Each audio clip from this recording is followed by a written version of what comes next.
तो दोस्तों नमस्ते। मैं एक छोटा सा सोहर गीत प्रस्तुत करने जा रही हूँ। आपको कैसा लगेगा कमेंट बॉक्स में जरूर बताइएगा। अच्छा लगेगा तो हमारे चैनल को लाइक करिएगा, चैनल को सब्सक्राइब करिएगा। कमेंट बॉक्स में जरूर बताइएगा कि हमारा सोहर गीत आपको कैसा लगा।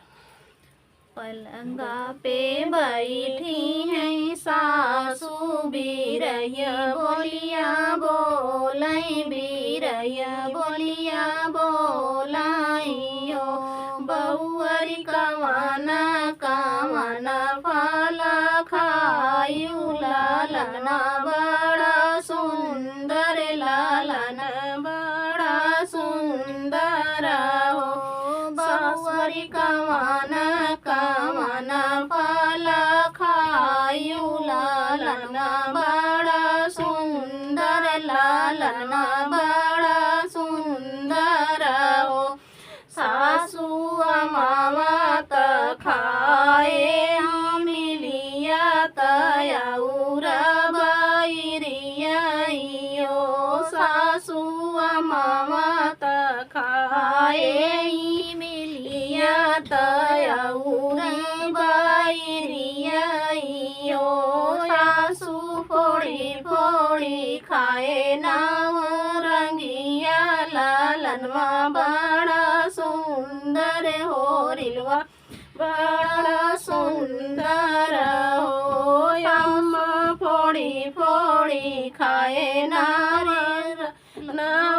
रंगिया लालनवा बड़ा सुंदर हो रिलवा बड़ा सुंदर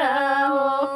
ससुरे से आमैना नदिया जार कई बोलिया बोलाई जार कई बोलिया बोलाइयो भौजी कमाने मारा दसंग